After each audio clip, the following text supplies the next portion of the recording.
خواتین عموماً اس طرح سوچتی ہیں کہ مرد جو ہیں وہ تو علم دین حاصل کر لیتے ہیں یا دیگر نیک اعمال کر کر ان کے درجات بلند ہو جاتے ہیں، لیکن جو خواتین ہوتی ہیں وہ گھر گھرستی میں، بچوں میں اور دیگر کی خدمت میں اتنی مصروف رہتی ہیں کہ وہ علم دین اس قدر حاصل نہیں کر پاتی یا ویسے اعمال نہیں کر پاتی، تو وہ مردوں سے پیچھے رہ جائیں گی۔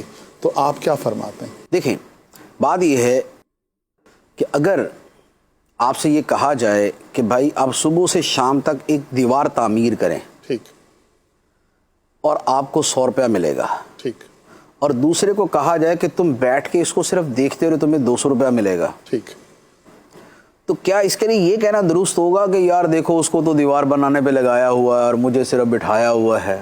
ٹھیک ہے، وہ کہے گا بھائی بہت شکریہ آپ کا نا، مجھے تو بیٹھے بیٹھائے وہ مل گیا، اس کو 100 ملا مجھے 200 مل گیا۔ ٹھیک ہے، تو دیکھیں، ہم عبادت کیوں کرنا چاہتے ہیں، ہم علم کیوں سیکھنا چاہتے ہیں، ٹھیک، ہم نیکی کے کام کیوں کرنا چاہتے ہیں؟ ٹھیک، ہمارا مقصد اللہ کی رضا ہوتا ہے نا۔ ٹھیک ہے، اچھا، اور عام الفاظ میں ہم بولتے ہیں جنت چاہیے ہوتی ہے۔ ٹھیک، تو اگر جنت آپ کو مردوں کی طرح مشقت اٹھائے بغیر ہی مل رہی ہے، اللہ اللہ، بہت بھائی آرام سے بیٹھے بیٹھے ہی لے لیں، جی، بہت خوب مفتی صاحب، ٹھیک ہے نا، آرام سے بیٹھے بیٹھے ہی لے لیں۔ جی، اب بات یہ ہے کہ علم دین کا ایک وہ حصہ ہے جس کا سیکھنا شرعاً ضروری ہے، ٹھیک، فرض ہے، واجب ہے، سنت ہے، ٹھیک؟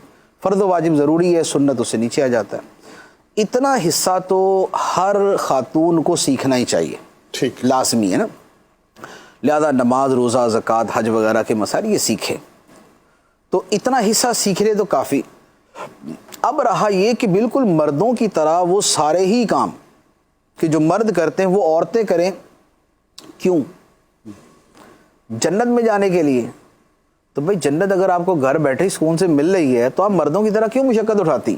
ٹھیک، اب گھر بیٹھے جنت کیسے ملے گی؟ جی، یہ سوال، یہ سوال ہے۔ ٹھیک، تو اس کا میں آسان سا نسخہ عرض کرتا ہوں۔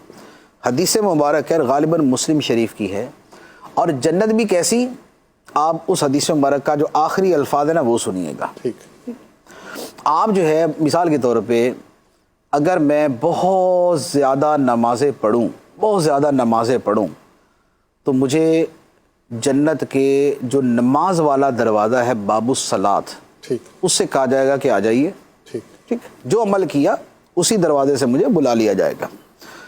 لیکن عورتوں کے بارے میں کیا فرمایا؟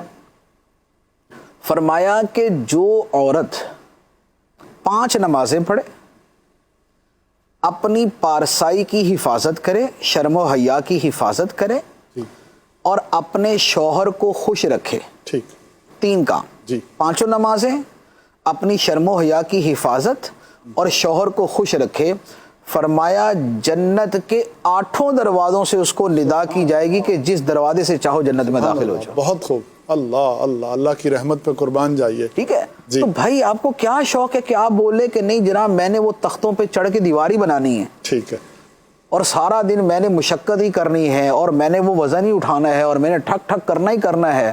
اگر آپ کو کرسی پہ بیٹھے بٹھائے شام کو 200 روپے مل جاتے ہیں ٹھیک ہے، اور اس کو محنت کر کے 100 روپے ملتے تو 200 روپے لے لو آرام سے۔ ٹھیک، تو اسی طریقے سے مرد علم دین سیکھتے ہیں، سارے کام کرتے ہیں، تو ان کو اس کے اعتبار سے اجر ہے، ثواب ہے، جزا ہے۔ لیکن خواتین کو خدا نہیں پیدا کیا نا، ٹھیک، تو خدا جانتے ہیں کہ ان کے بدن میں کمزوری ہے، مردوں کی بنسبت جسمانی طاقت ان میں کم ہے، دیگر عوارض اس کے ساتھ لاحق ہے، تو اللہ تعالیٰ نے اس کے لیے ایک چھوٹا سا یوں کہہ لیں کہ ایک پیکٹ آف اسپیشل پیکج، ڈیڈز جو ہے نا، ایک پیکج جو ہے نا وہ اس کو عطا فرما دیا کہ یہ 3 کام ہیں، لہذا نماز پڑھے، شرم و حیا کی حفاظت کریں، جی، شوہر کو جو ہے نا وہ ہر جائز کام کے اندر خوش رکھیں، جی، 8 دروازوں سے جنت میں چلیں۔ سبحان اللہ، سبحان اللہ، تو لہذا یہ حسرت کرنے کی حاجت نہیں، ضروری علم دین سیکھنا چاہیے۔